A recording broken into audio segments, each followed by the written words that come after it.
Well, hello shooter, this video is going to be about all the components you're going to be using for reloading your ammunition. I'm talking about all your primers, I'm talking about your cases, I'm talking about your powders, and finally the bullets. The primers, you're going to have two pretty much main categories. It's going to be the match grade primers and it's going to be your regular primers. Some people say there is no difference between your match grade primers and your regular hunting primers for reloading. However, if you can borrow a chronograph, any of them, you will be able, there is more consistency when you are capable of reading the standard deviation and the extreme spread on the muzzle velocity from the match grade when compared to the regular primers. Among the most known and common brands for primers, you're going to have the Federal, you're going to have the Winchester, CCI is the one I'm having in front of here. You have the small rifle primers and the large rifle primers for different calibers. Large for 308, small for 5.56. Those are the most common.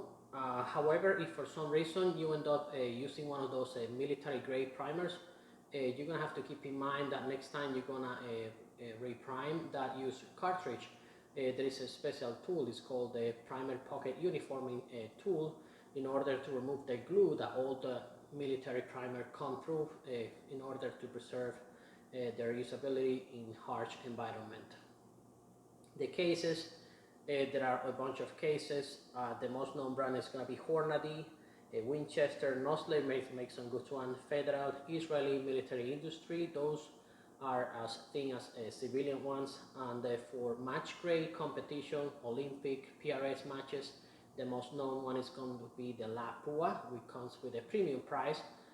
Some people say it is worth it, the premium price, you get to load it more times, and internally the consistency, the capacity is more reliable, more consistency than when compared to others. Besides that, they come with some dark blue boxes that once you reload your cartridges, you will be able to use the boxes to hold your fully loaded ammunition. If somehow you end up using military cartridges, make sure next time you start reloading those cartridges, besides that, you're going to have to remove the glue from the primer pocket.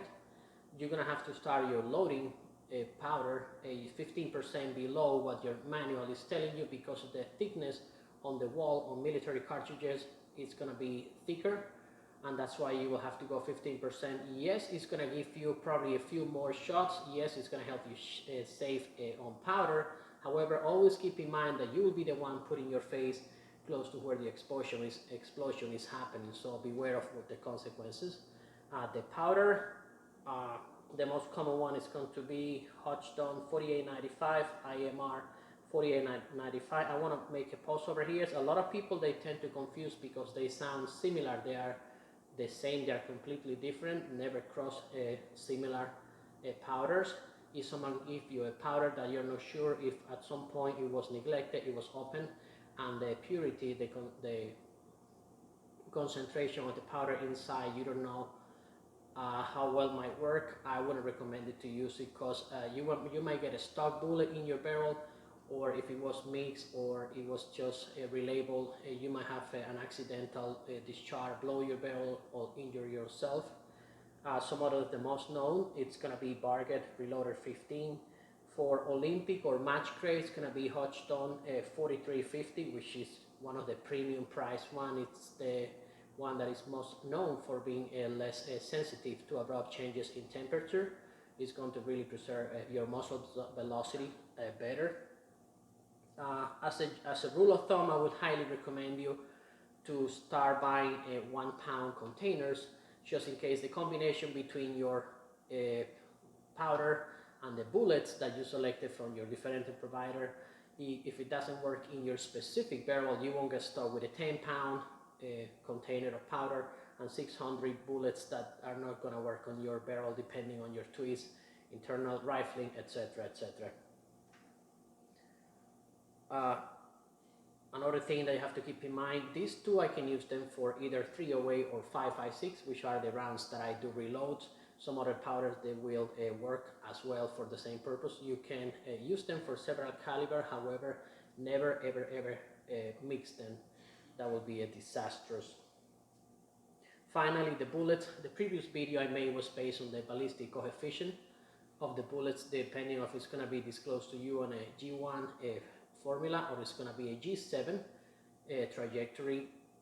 The ballistic coefficient, it is a guideline. It does not mean that it's going to perform as advertised in your barrel. It's going to be depending on a lot of factors. I would recommend you to take a look at the previous videos so you can have an idea all the things that can be affected. There are many producers of match grade ammunition.